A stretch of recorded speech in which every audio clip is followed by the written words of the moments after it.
বাইতুন নূর, চমৎকার নাম। একটা ঘরকে কেন্দ্র করে এতগুলো ঘরের উৎপত্তি। ওই ঘরটার নাম হচ্ছে কাবা।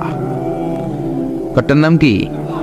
ইত্তাখাযাল্লাহু বাইতান ফিদ দুনিয়া, আল্লাহ দুনিয়াতে একটা ঘর নিলেন, নিজের নামের ঘর, ওইটা বাইতুল্লাহ। কিন্তু আল্লাহ কি ওই ঘরে থাকে না।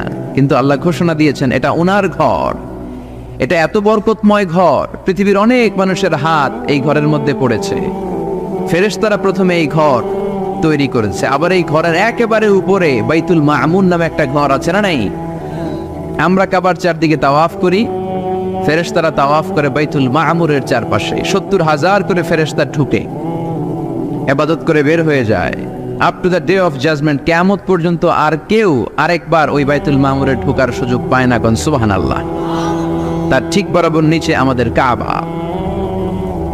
প্রথমে এই কাবাকে তৈরি করলো ফেরেশতারা, তারপর তৈরি করলো সাইয়েদনা আদম, ওনার হাত লাগলো। সাইয়েদনা নূহ আলাইহিস সালামের সময় এমন প্লাবন হলো, বন্যা, ফ্লাড, ড্রাস্টিক্যালি ফ্লাড, সব ভেঙে চুরে শেষ, কাবাও শেষ। নূহ আলাইহিস সালাম নেমে আবার বানালেন। এরপর বানালেন ইব্রাহিম আলাইহিস সালাম। পড়েন সুবহানাল্লাহ। আল্লাহ একটা ফ্রেম দিলেন, ইব্রাহিম এতটুকু উঁচু করবা আমার ঘরটাতে, এতটুকু প্রশস্ত করবা, এতটুকু লম্বা করবা। কিন্তু উনি তো এত লম্বা না, এত লম্বা করবে কেমনে? নাগাল পায় না। বানানোর পরে দাঁড়িয়ে আছে, আর উপরের দিকে উঠতে পারে না। আল্লাহ বললেন, don't worry about it, I am sending a beautiful stone from paradise. আমি জান্নাত থেকে একটা স্পেশাল পাথর পাঠিয়ে দিচ্ছি ইব্রাহিম, ওইটার উপরে দাঁড়াও। উপরে উঠতে মন চাইলে উঠে যাবে, নিচে নামতে মন চাইলে নেমে যাবে। মাকাম ইব্রাহিম, জান্নাত থেকে আসা ওই পাথর কাবা ঘরের পাশে আজও আছে না নাই? উনি দাঁড়ালেন, উপরে ওঠা দরকার উঠে যেত অটোমেটিক, নিচে নামা দরকার নেমে যেত। উনিও কাবাঘর বানালেন, ওনার কলিজার টুকরা ইসমাইলও বানালো। কি বাপ আর কি বেটা! কাবাঘর ঝাড়ু দিলেন, তাহেরা বাইতিয়া লিত্তাইফিনা ওয়াল আকিফিনা ওয়ার রুকআইস সুজুদ। নবী হয়ে কাবা ঝাড়ু দিতে পারে, মসজিদ ঝাড়ু দিতে পারে, কিন্তু আমরা মসজিদ ঝাড়ু দিতে চাই না। এরকম আছে না নাই? মসজিদেরি ঝাড়ু বারদার, ও কামারে হাত শোনো আমার মুনাজাত, শোনো শোনো ইয়া ইলাহি আমার মুনাজাত, শোনো আমার মুনাজাত। পড়েন আমিন। এজন্য মসজিদের জন্য দরদ থাকার দরকার আছে না নাই? কাজী নজরুল আল্লাহর কাছে দোয়া করলেন, আল্লাহ মসজিদের পাশে আমার কবুল করে দিও। কবুল করলেন কে?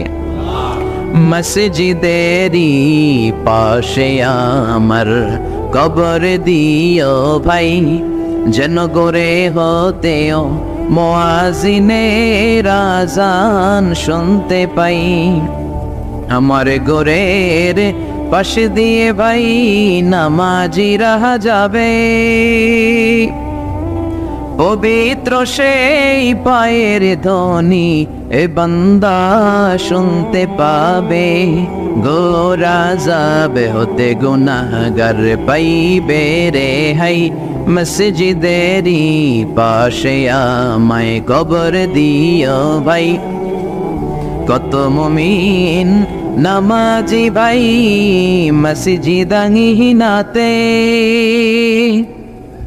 আল্লাহর নামের জিকির করে লুকিয়ে গভীর রাতে।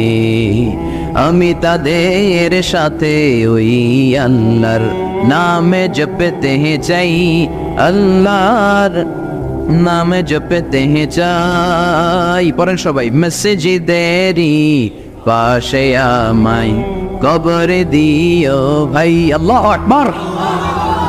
কি কবি ছিলেন? কৃষকের কবি, মজুরের কবি, ধনীর কবি, গরিবের কবি, মুসলমানদের কবি কাজী নজরুল ইসলাম আজীবন ইসলামের পক্ষে লিখেছেন, আজীবন বিশ্বনবীর পক্ষে লিখেছেন, আজীবন